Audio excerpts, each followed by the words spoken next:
We are live. Annie, welcome Hi. to being my guest on the Onward podcast. I've been looking forward to talking with you.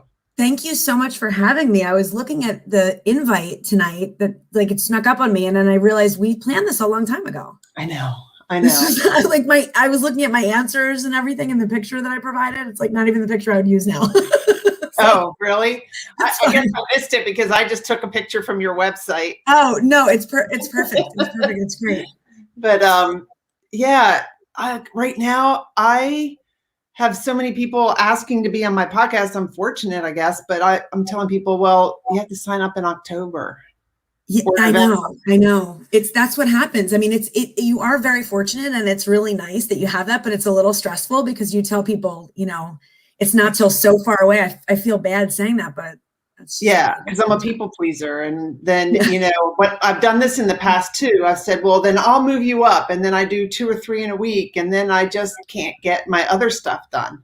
Yep. So I need it to be coaching clients that I say, well, I don't have any space, but I'm not there. I need coaching. I need people calling saying, Emily, I want you to coach me. I want you to coach me, as much as people want to be on my podcast, but it doesn't happen that way. Yeah, I know. But you know what? That is what generates it. You get interest in one, it'll lead to the other, and that's how it works. So you're doing all the right things.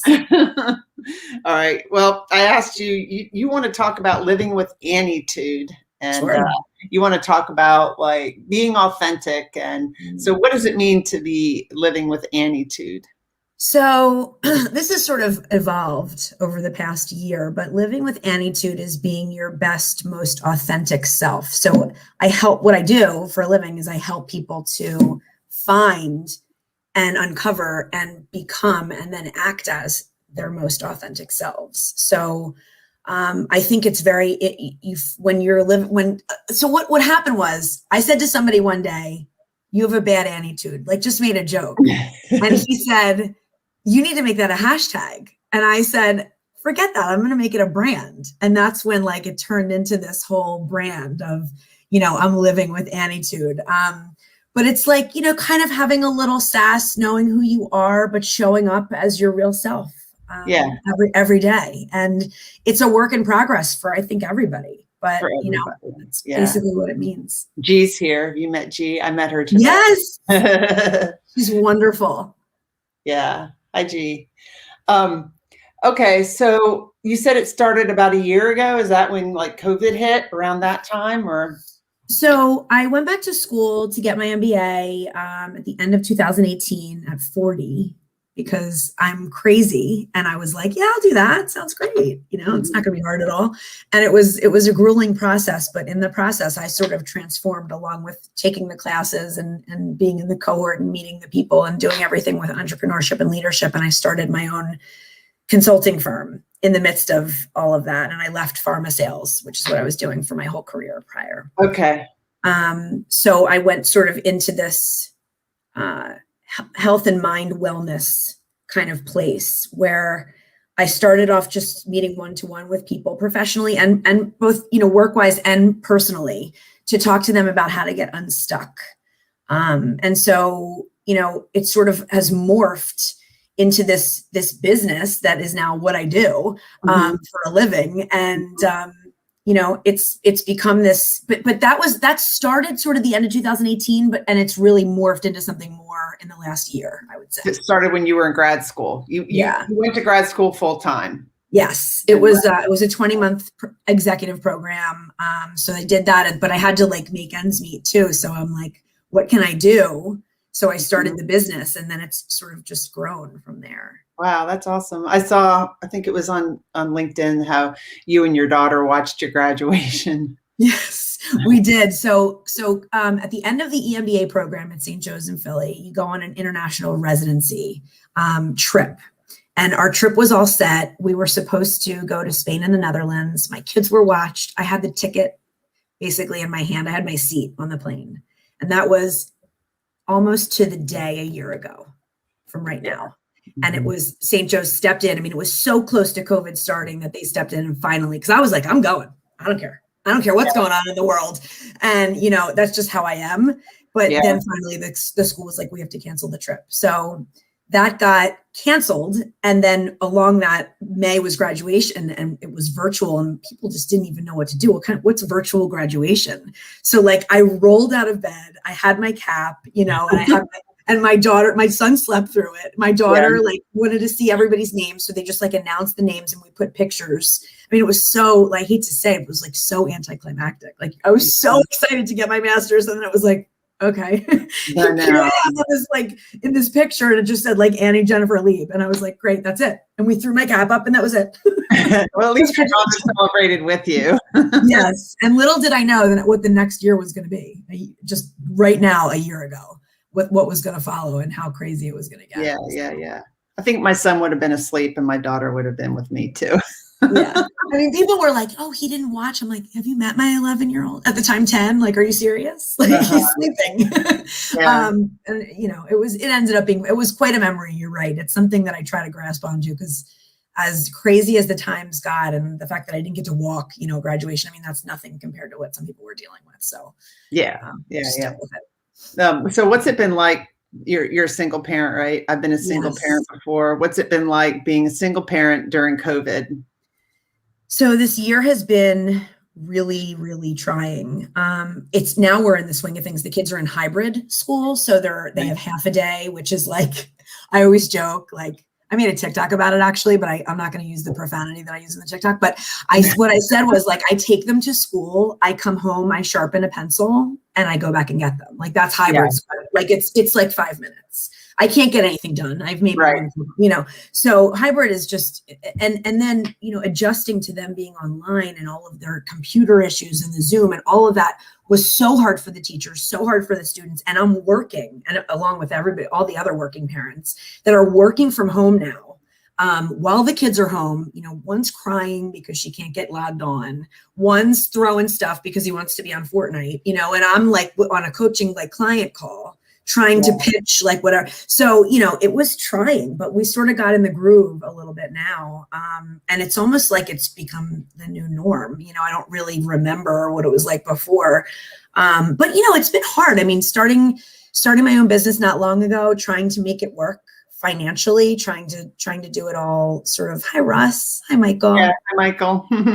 Hi, Russ. So trying to make it work with the kids, and also, monetarily, and trying to then also like what was really hard was graduating with, an EMBA and like coming out during COVID, and like your EMBA sort of like, it didn't mean anything. It was like, it didn't even exist. So, but I learned so much, and it was really a transformative time for me. And this past year has been too. I mean, my podcast has gotten, my YouTube and everything has just grown. And it's been the content on like the LinkedIn community. I don't know if you saw my video yesterday, but like I could cry talking about it. Like I cannot believe the amount of support and the caliber of people that we have in our community on LinkedIn is just mind blowing to me. Like I can't even fathom it. And I read comments on my post and I start to tear up, because it's like, I can't believe that people are saying such things. It's so like, it's just awesome. So there's been a lot of good, a lot of meaningful connection has been made during this year. Hi, Maria. Maria's on my watching, and Dorothy Ann. Dorothy Ann, yeah. So yeah, my brother I'm 57. He just turned 56, and he has 3 kids at home, like 13, 11, and 9. And I know that that's really hard on him and his wife. And my son, his fiance has a 4.5-year-old. So I went to visit there once, because my son's going to, he's studying studying engineering online. So that's hard, in college. Yeah. And then his fiance goes to work. And so then Marshall's home. And so they have, her family lives nearby, but I went up there to watch him, and it's like, he was going to school online. Okay. My 4.5-year-old. Yes. Because he's in like a pre-K, and all these other kids are online, and they're just, moving around, and the teacher's in the classroom, because some kids are in the classroom and some are at home the way they did it. So the teacher's got a mask on, so you can't read her lips when she's talking. And how are they supposed to? She's telling them to mute. They don't know how to mute. They don't know. And they're like, look at my dad's shoe, you know, Yeah. like they're like showing their shoes and they're like, you know, I mean, it's just, I feel the worst for these kids. I feel the worst for the littlest kids. And then I feel the worst for like high school seniors, Yeah. college seniors, where their year was just, I mean, you look forward to that like your entire life. Like those are the years that you, and those little kids, you know, that just need that connection. So we all do, but need it so much, you know, it's like, my heart goes out to everybody. That's why I can't possibly be like, my situation's bad. Yeah. You know, like it's all relative. Like, yeah. I feel so bad for so many people that have lost people and the sickness. It's been a crazy time. I know. And Marshall's only like 4.5. So like Marshall, he's not even going to remember a time when you didn't wear a mask. I remember I went to a movie the other day with my neighbor because there was hardly anybody at the theater. And we went to the movie and 2 people in the movie hugged and I'm like, they don't have a mask on. Like that's the first thing you think of. You're like, it's like weird when someone doesn't, it's like an automatic thing now. We don't even know what life without a mask is like. Yeah. Are you vaccinated yet? Are we allowed to talk about that? No, or is that like not yet. My parents are vaccinated.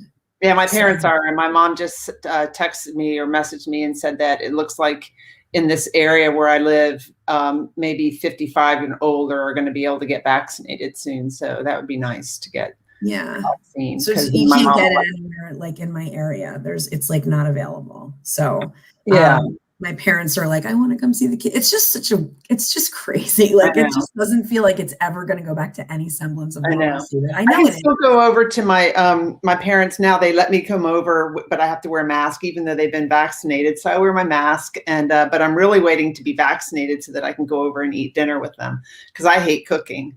Yeah, so, you do. And they don't live that far away. So I'll just go over there and eat. I just like to tease them about that, but I'm probably going to get over there more than once a week, but I'll go over laundry too. Pick up leftovers or whatever. You're like walking in with like your laundry. Like, no, I don't do that. It's not that bad. But. I mean, you know. Yeah. So, explain a little bit more about like what Anitude's like and why you care so much about people not feeling alone. Yeah. Yeah. So there's like not much on this planet that I think feels worse than true loneliness and feeling like I used to feel like what I call an other, like a quote unquote other, like where you're just alone. You don't fit into any category. You don't feel like anyone understands.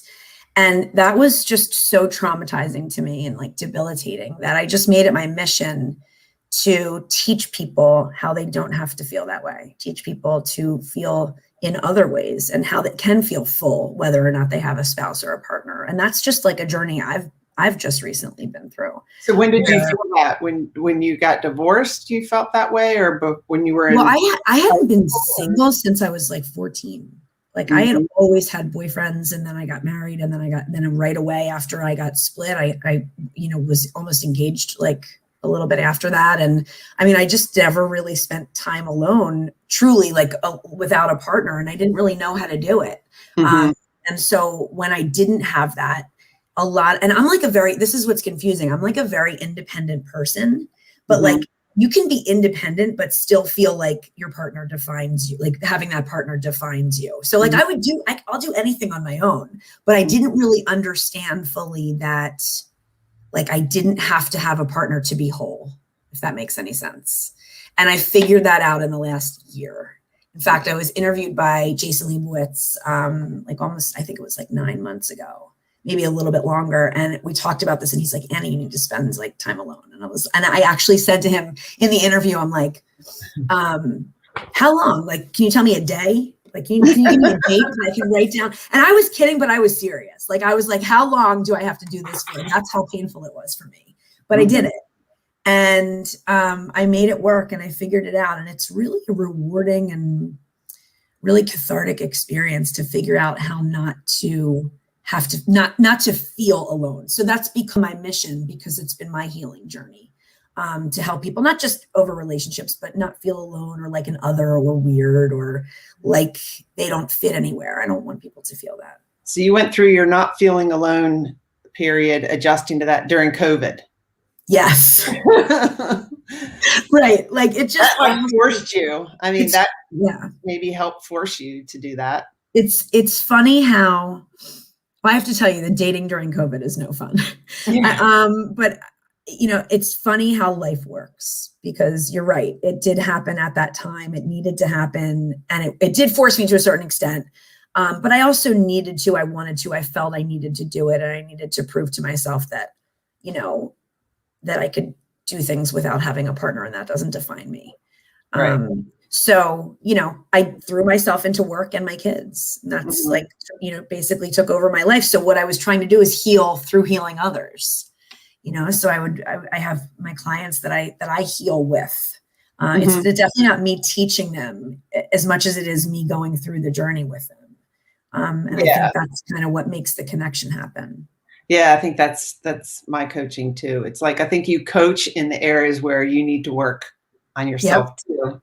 Yeah. And by coaching others, or, that you've experienced, or that, you can, because I just empathize so much with people feeling stuck. And that means a lot of things. That can mean like you never stop working. That can mean you don't have any self-care. That can mean you have a toxic relationship. That can mean so many things, but like I've been through it all. Like there's very little that I haven't seen or felt. So that's sort of what makes me be able to relate to people, I think. Yeah, that's awesome. I mean, I think COVID. So what have you learned about yourself through COVID? By what did you learn? I have an unbelievable amount of passion. I know that I'm a passionate person, but like I just have a real passion for helping others, and for helping to guide others and heal them. And that I have tremendous empathy for others. So I learned that. But what I really learned, I think, Emily, was like, I learned that I have all of that for myself too, because I didn't have that before. Didn't know about self-compassion. I didn't understand how to do that for myself. I didn't understand how to be gentle with myself. And this podcast, and I have an audio only one that's like on my website on Anchor. It's on all where you can find all the podcasts, but like that one has been really cathartic for me too, where I just talk. It's just me talking. Some of it's funny, like some of it's funny, like where I go through like, wait till you hear about my crazy week kind of thing. And some of it's really, really just cathartic and deep and profound, and me discovering myself. And from what I've heard, it's like helped other people to kind of that are going through the same thing. So you have that one in addition to the one that you do live. Yeah, they're both called Living with Anitude, but one is live and one is like audio only. Yeah, audio only, where it's just you. You don't. It's just me. It's just me. Yeah.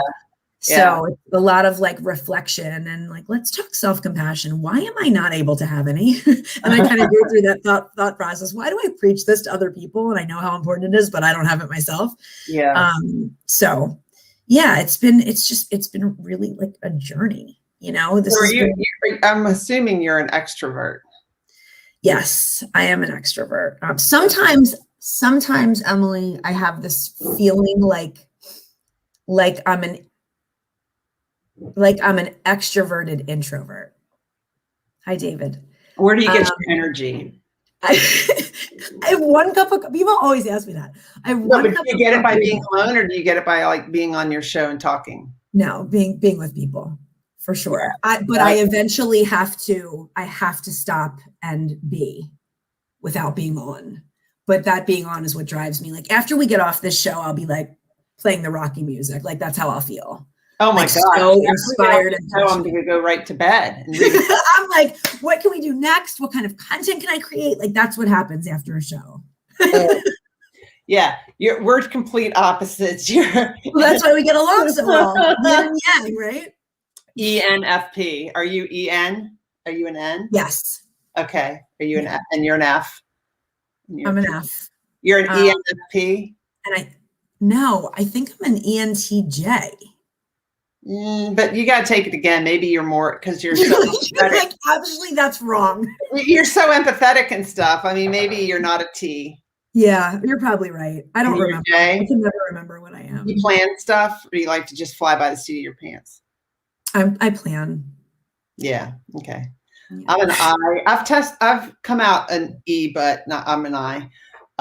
Like I used to travel all the time for my job, and we used to have to go to conferences. And there was one woman in the office that was always like, "All right, we're going to have this social hour at a hotel for a week. This social hour, then this Right. social hour, then we're going to go here." And I'm like, "No, I'm going to my room, and I'm Right. going I need to stop. Yeah. I am not going out after the conference. I'm exhausted." So when you're Emily, when you're in pharmaceuticals, just so you like, this is across the board in this industry. You have these annual meetings or you have these quarterly meetings or whatever, and you go and you meet and you talk about all this work stuff, right? And then every night, like immediately afterwards, you go out and it like, you like rage, you know? And like when I was in my 20s, that was fine. And I could go, you know, drunk the next morning to work or whatever. But like you know, at this point, like I have no desire. I've been with you all day talking. Like I don't have any all day, you know, from 7:30 to 5:30. Like now we have to go to dinner in a half an hour. Like I never understood those people that could just, you know, go back to the room for 5 minutes, freshen up and go and have lots of energy. Like I need to rest. Maybe you're like closer I'm like to a little, yeah. You're really an extrovert. Because I expend a lot when I ambivert. Yeah. Yeah. Ambivert. I think so. I think so. Both. Thanks for the reminder. I meant to look up ESFJ. I've taken it so many times. I'm a strong T. I'm a strong S. I want to look and I don't want to go off the camera, but I wanted to look and see what I got last time I took look. it. Go. Okay, hold on. Just leave me the introvert to have to just sit here and talk. Yeah, go ahead. I like asking questions, but I don't like just sitting and talking in front of a mic to people. Well, am I still on camera? Like, can you still see you're me? on camera. What do you? All right, then just act like I'm not looking for something. What do you? You're looking for your score. I probably won't be able to find it. Can you find anything on your computer? I mean, it's ridiculous. Yeah, everything's organized. No, I'm just kidding. Yeah. See, no. If that's what it takes for me to be whatever letter you think I am, I'm not organized.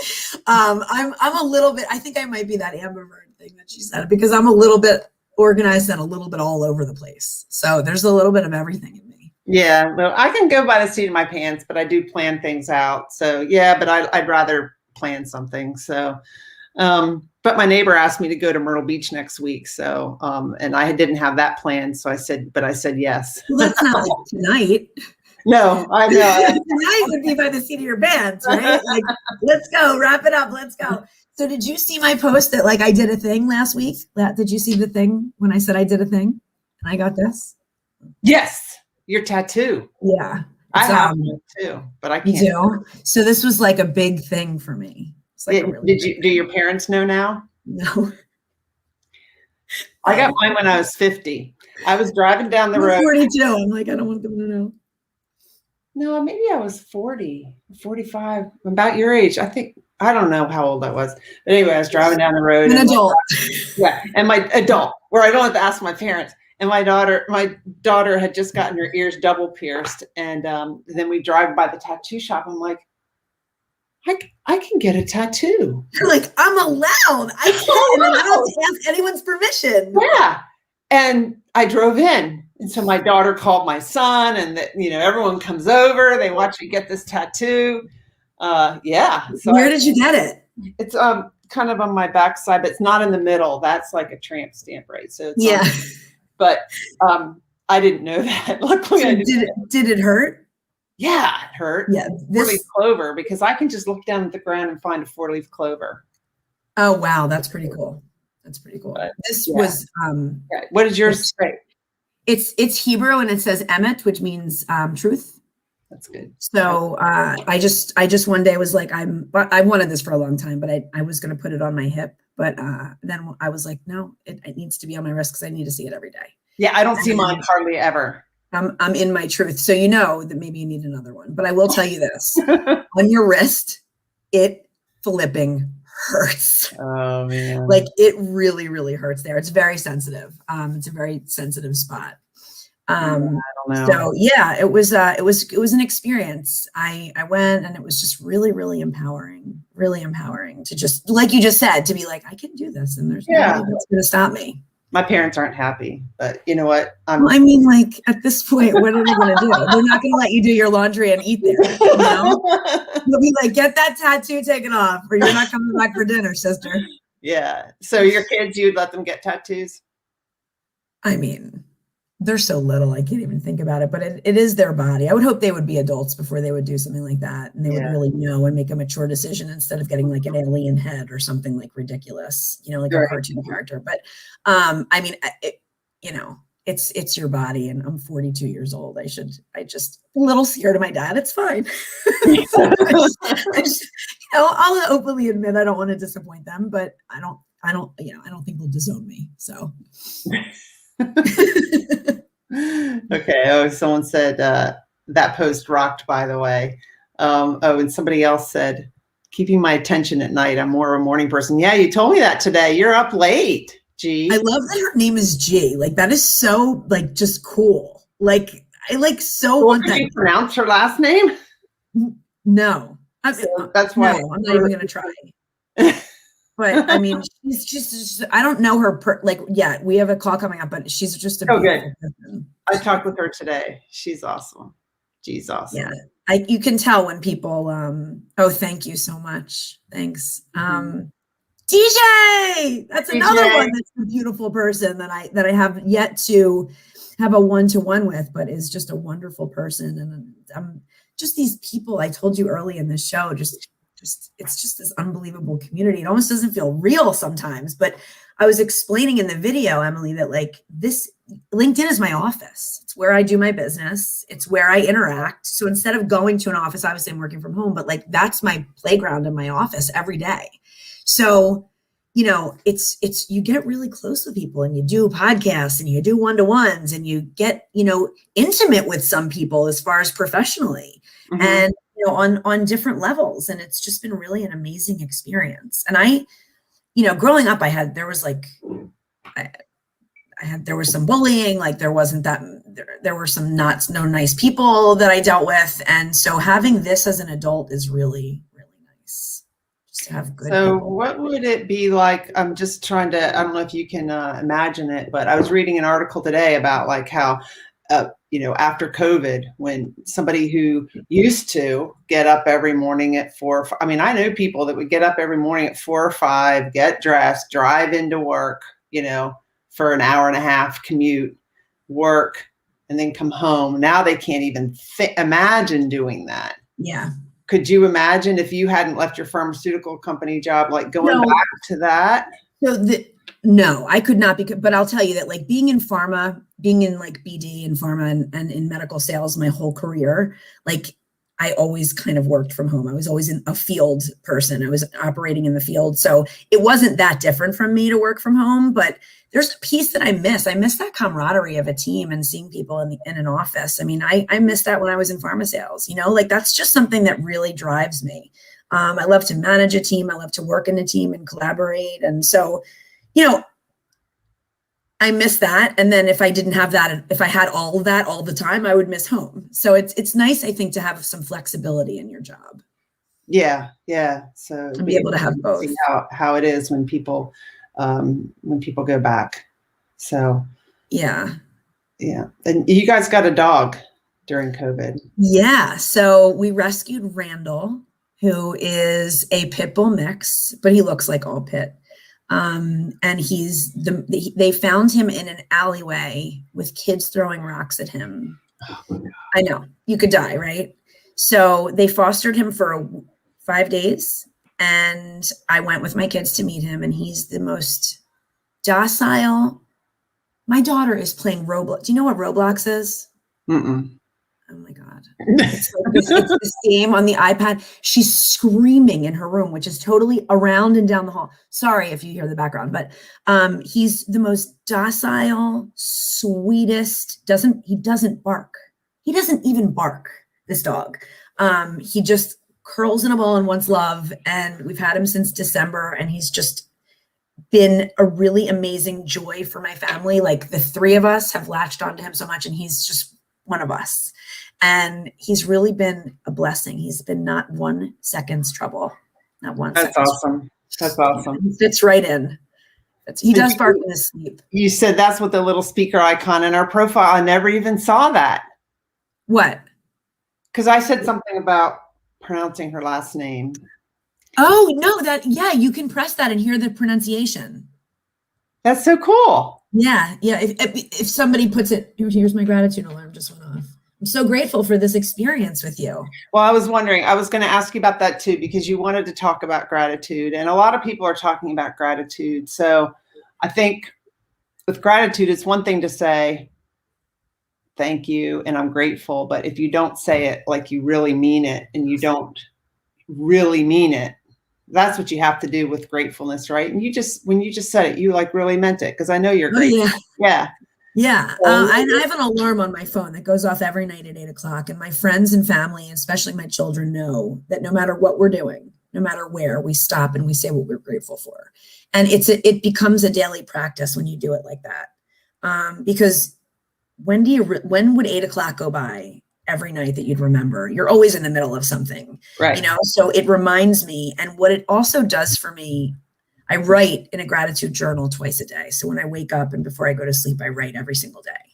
I have like a gajillion journals, but I talk a lot about gratitude. That's the theme. And I know that word is thrown around a lot, but what it does for me and what I talk to my clients about is it brings me back to present.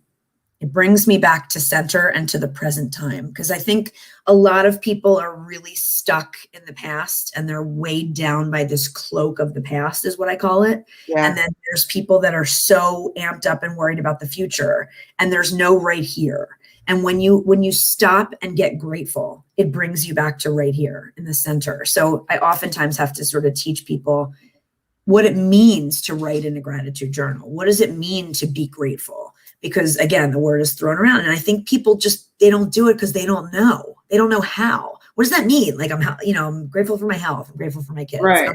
It's a little deeper than that. Like it's a little bit, for me, it's become the little things. Like like I always talk about the moments and like the split second and the little things. Like it's not about, my new car, right. It's like, like I'm grateful for the belly laugh I just had with my son, because I've never laughed that hard in my life, and I'll never forget that moment. Right. And I'm grateful for the sunshine on my face today when I went outside and it was finally sunny and warm. Those are the things I talk about because that's when I'm present. Mm-hmm. So I think that gratitude to me equals presence. And there's a huge importance in that in people's lives. Yeah, definitely. Because the only moment is right now. We're present right now. That's all we have right now. Worry about the future. And you've seen those little graphics or stuff on social media that say, what we worry about is a huge circle. And then what really ever happens that we worry about, a lot of what we worry about doesn't really happen. And we waste a lot of energy worrying about it. And well, it's, look, I try to tell people, like, you can't, sometimes you're a worrier and you're not going to, I can't solve that. You might just be a worrier, and that's okay. Sometimes you just have to allow those feelings, and that can bring you back to present. If you just allow, like, instead of worry, it's like, I'm worried about that, and that's okay. I'm anxious about that. That's what I've learned to do, because I have anxiety. So I have learned to deal with that. DJ says sorry, you're the host. Yeah. Sorry. Yeah, no. I'm so used to it. I'm like, I ask you a question. No, I'm just kidding. DJ, you should set an alarm on your phone. And if you do that, you'll make it a practice. And when you make it a daily practice, it becomes your routine. And then when it becomes your routine, it's just like so natural. And it really brings you this sort of meditative experience in your life. Because what I try to explain to people is, like, I'm not a very centered person. I'm all over the map. I'm like, I got a million thoughts in my mind. I have ADD. Like so to be right here, right now, this takes work for me. Like, I've done the work so I can be here right now. And I'm not over here, and a million different thoughts. But it takes work to get there for some people. Some people are more present than others. I'm a work in progress. So I think we all are kind of, but I just try to do those rituals every day. And if I do them, then my brain is on track and I can be there and experience life. Because so many of us just don't experience life. You're just stuck in other places instead of the present. And part of it is just like setting that intention and honoring your commitment to yourself. That's another thing that we touched on before, which is self-worth, which has been a huge theme in my life where, for many years I didn't know, but I didn't have the worth that I should have had. And I've had to practice how to figure that out and how to navigate through that and how to understand that I'm worthy and I'm worth it and I'm enough just as I am and all of those things. And when you can do that, again, it brings you back to the present moment and you can set the intention and you're worth, like DJ, she's worth writing more. Yeah. You're worthy of that. That will bring you unbelievable benefits in your life. And, like if you say, I'm going to do that 5 mornings a week, maybe not 7, that requires perfection, being realistic, right? So be realistic, 4 days a week or whatever. And I just set some new intentions for things I'm going to do. And I've fallen short a few times, but I'm compassionate with myself about that. And I reflect and I realize what caused me to not get that done today. Oh, it's because I didn't set my time to write. I want to write some every day. And I didn't set that time and do that in the morning. And then by the evening, I was just too tired. And I made a conscious decision. I'm going to bed. I'm not going to sit here and write when I'm tired. Sleep because I chose sleep over that. And that's okay. But I did some reflection, didn't beat myself up, learned from it that it's better for me if I do that writing in the morning.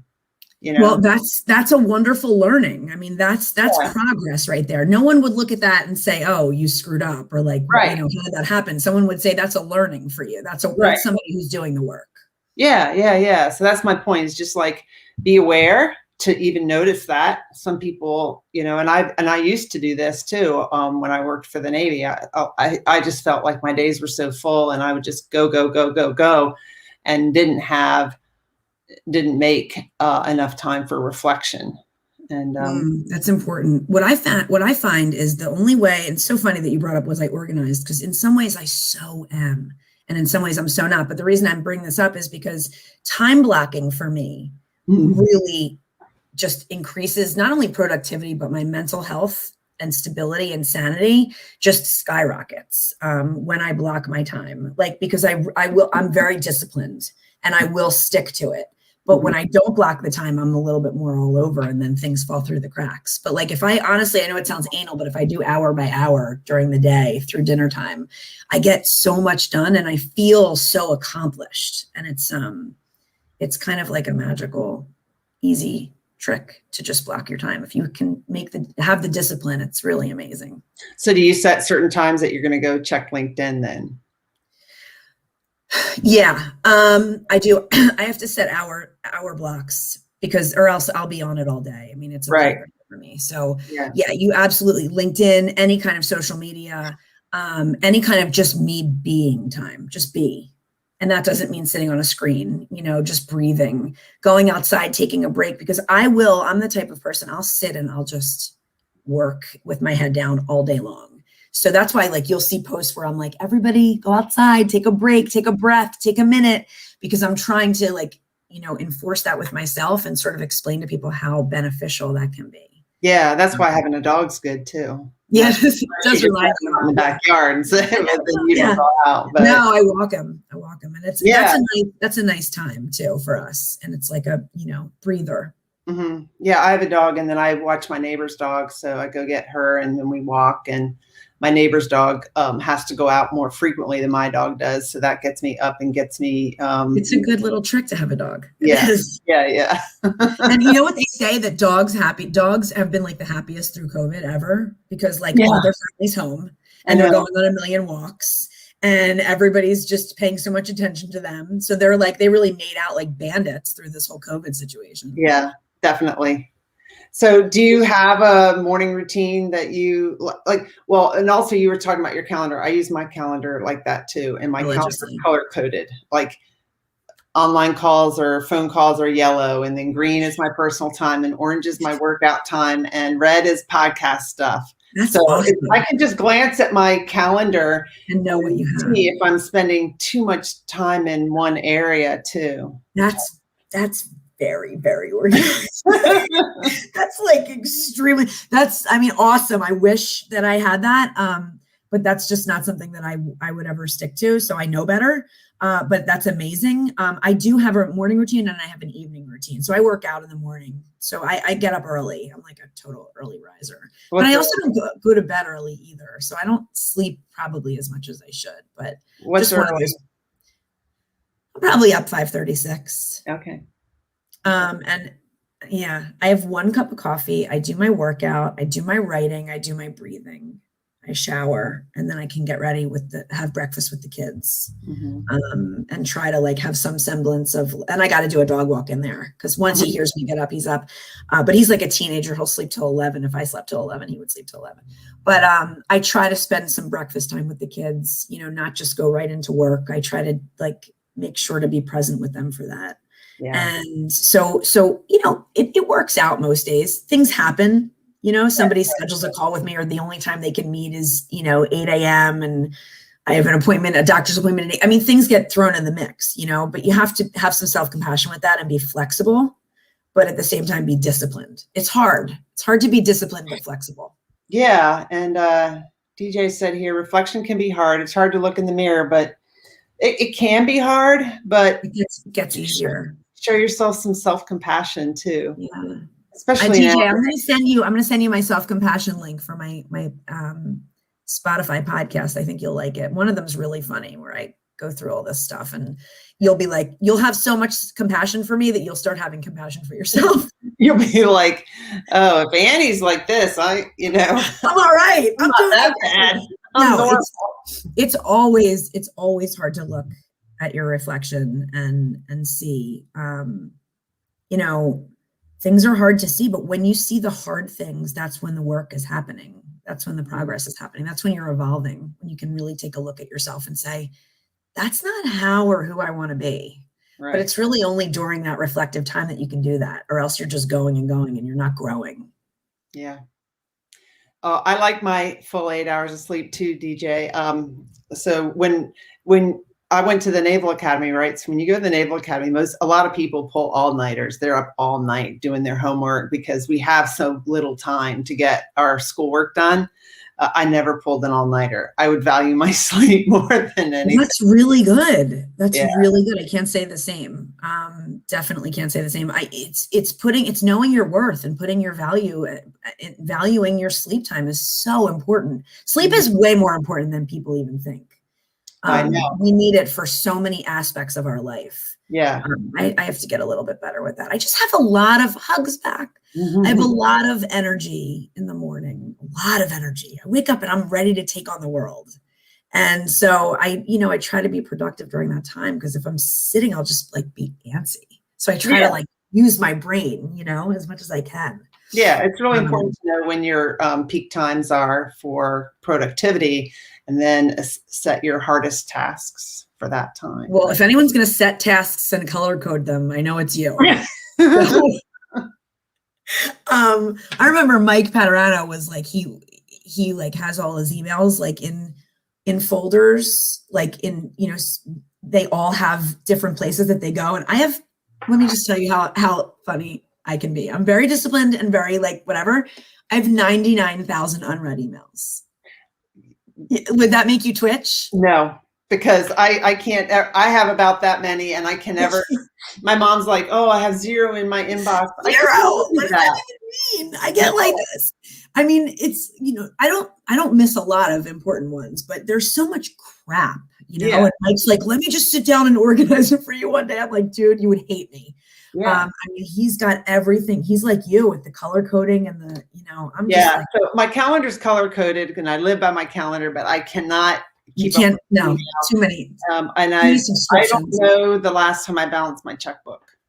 Balance a check? Who balances a checkbook? It's 2021. You write checks? I don't even write checks. No. So, you just mean like a balance for your checking account, or whatever you would call it. I don't. Yeah, I'm not a detailed person like that. It's funny. Isn't it interesting how everybody's so different and they have their things, but then, you can have a personality and then you could do things totally differently, or you could be so chill, but really anal about something. Yeah. People are so fascinating to me. Yeah. Yeah, definitely. So, well, I just love everything that you're doing. And I loved your post today about reminder to get outside. I never post stuff like that because I'm like, who wants to hear from me? So I don't. Well, everyone wants to. Were you annoyed when you saw mine? Were you like, who wants to hear that? No. I mean, I would never be annoyed by seeing your, it's like, you have to get that voice out of your head because people do want to see you and you do deserve to be heard. And so post it, girl. Yeah, I know, I do. What's a paper check? Paper check? I have no idea. I have no idea. When they ask me my routing number, I'm like, are you serious? Really? Yeah. Yeah. Well, anyway, so DJ, do you have a question for Annie? Annie's been live so many times. All the questions have already been. No, I was saying to Emily, when we first got on, I said, this is, you're like, do you have any questions? And I was like, I'm just so happy I'm not the host right now. Like you can ask me for anything.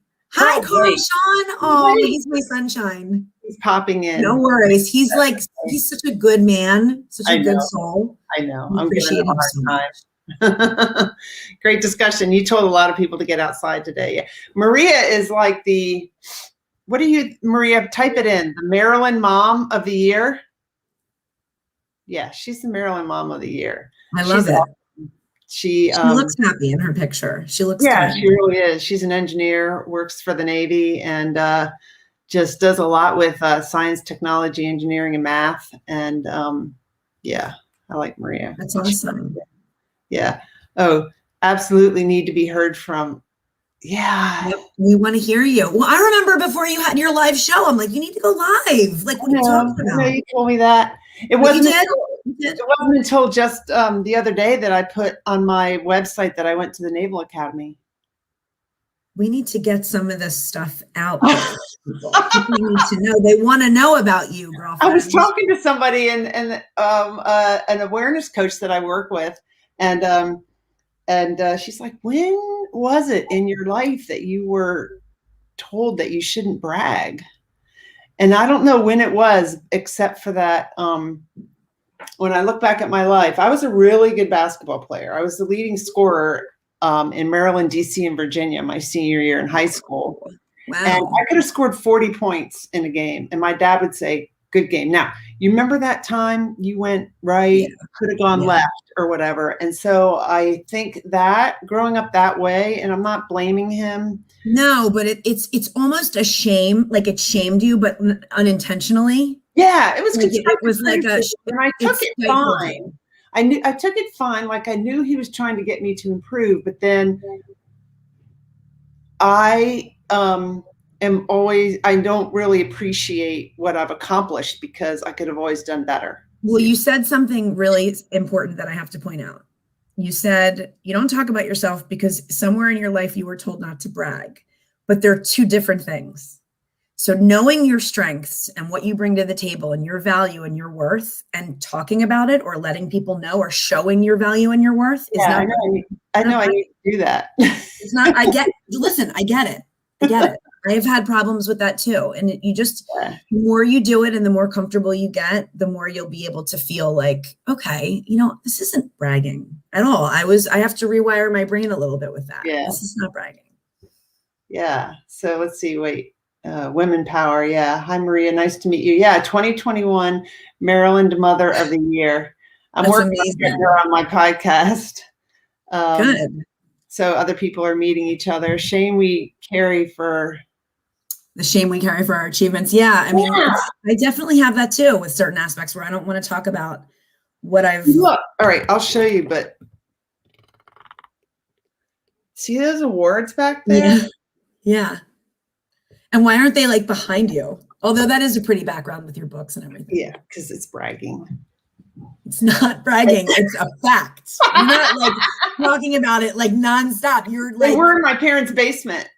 I understand. I do. I understand. I mean, I empathize with that. And but I also want to, like, as doing what I do for a living, I want to teach you. I want to like grab you and be like, listen, I know. it's okay. I Like, know. you know, and you know all of it. I wouldn't have know. to, you know, you get it all. Maria, you play basketball too? We're gonna have to play one-on-one, Maria. And Mad Hoot. I was told not to hang my degrees. Ridiculous. I Ridiculous. finally hung You mine. earned those. You earned those. You They're should in here. proudly Yeah, proudly announce that. That's not showing off. I was in the 6th class of women to go to the Naval Academy. It was a tough time. It was a tough time there back then. Yeah, I mean, you've really accomplished a lot. You need to tell people. I'm going to start making you, I'm going to start like texting you to like start posting about this. Get on your case about it. We got to get you out there. Well, anyway, I have really enjoyed our conversation. And told not to hang the military honorable discharge. Yeah, I haven't hung that either. Oh, you girls, we need to work on this. We can do it. We can do it.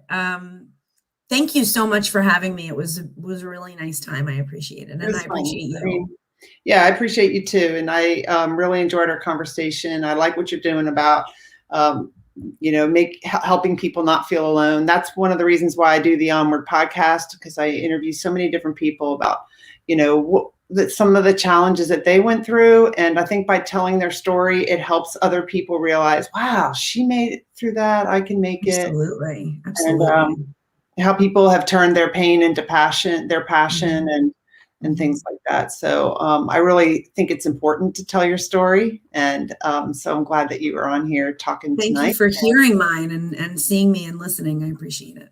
And then everything that you're talking about gratitude. I like that too. Thanks, cool. Maria. Thanks, DJ. Thank you for coming, Maria. Thanks, DJ. Thanks, everybody. Thanks, Carl. Bye. Okay, bye.